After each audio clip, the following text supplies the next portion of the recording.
Do you wish to prove yourself a true warrior? Welcome to Blitz. Hello everyone, welcome to today's video where I will be giving you my tips on how to do well in Halo Wars 2 Blitz mode. But before we begin, make sure you hit that like button and subscribe to stay up to date. Now, Blitz can be seen as a pay to win, as you need to upgrade your cards by getting more cards from Blitz pack, and it very much is so.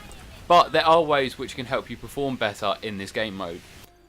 So step 1, edit or build a deck. First of all, you need to do is select 10 cards to choose from to create your own deck. I suggest you play around with various leaders to find out where you want to start, but Atriox, Colony, Shipmaster and Consano are good places to go. From there, select the units you want. My personal tip for this is to not select Scarabs or Condors. Even though they are the most powerful units in the game, they're only timed units for Blitz and they move very slowly, so they won't help you out too much. Step 2. Choose your starting units wisely. Each leader has 2 variations of starting units from you to choose from. Picking the right option from the start is very important. Leaders like Shipmaster, who has 3 Ghosts or 2 Cloaked Marauders, are excellent starting units to rush the energy cores. Colony has a good combo of units with assimilation starting units, which is good for holding down a capture zone from the start and is very aggressive. These starting units are good for different situations, with one of these coming out stronger than the others, which brings me on to point 3. Point 3. Focus the energy cores early on. As the game starts, after a few seconds, 2 energy cores will spawn in. One on your side of the map and one on the enemy side. With my starting units, my focus isn't A, B or C, it's these energy cores, as these will decide the fate of the game.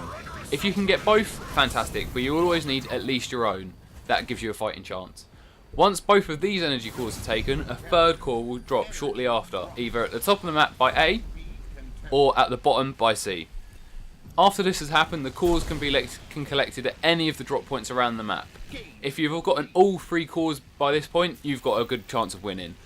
As long as you don't get outplayed by your enemy, you're good to go. Step 4. So you've got the first 3 energy cores and you're waiting for what's next. You might be holding down 1, or 2 or even all 3 of the capture zones, but this is where you need to prepare. Send units out as grunts, such as grunts, marines, choppers, ghosts, jackrabbits, good scout units to wait at the energy core drop zones. This will allow you to take the energy that spawns in easily without ever having to move your main army to collect the energy. And if you're losing, this may help you back into the game because it will allow you to get units out quicker. Step 5. Cycle cards. By cycling cards that are too expensive early on or that wouldn't benefit you at that moment in time, it can help you get a counter unit that you do need, something with rush to help take energy, or a leader power to help you decimate the opposition army.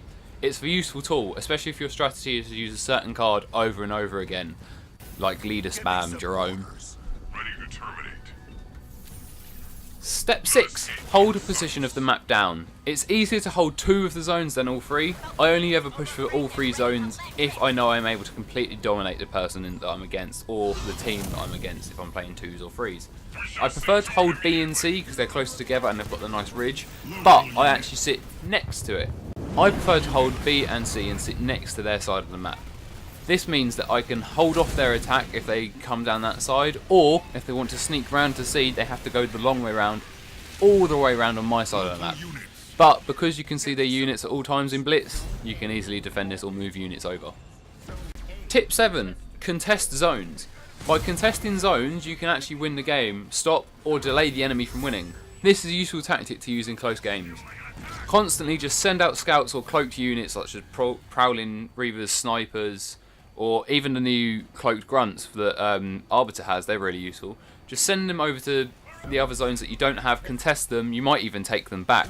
If I have zone C and A and B are contested, my score will still increase. This is useful against better players as zones will be contested more often. And better players will try and do this against you a lot, so you can prepare for this. And my last tip of the day is just practice. By playing a lot of Blitz, you will get better at it over time. You will learn strategies that will help you build better decks and become a better player. It's the same with everything in life. The more you do something, the better you will become. These are all my tips for now. I will be doing a deck builder series where I cover all the leaders and discuss what I think their strongest strategies are, so keep an eye out for that in the future. Remember to give the video a like if you did enjoy, and don't forget to subscribe to check out more. I'll see you all later. Have a great day. Goodbye.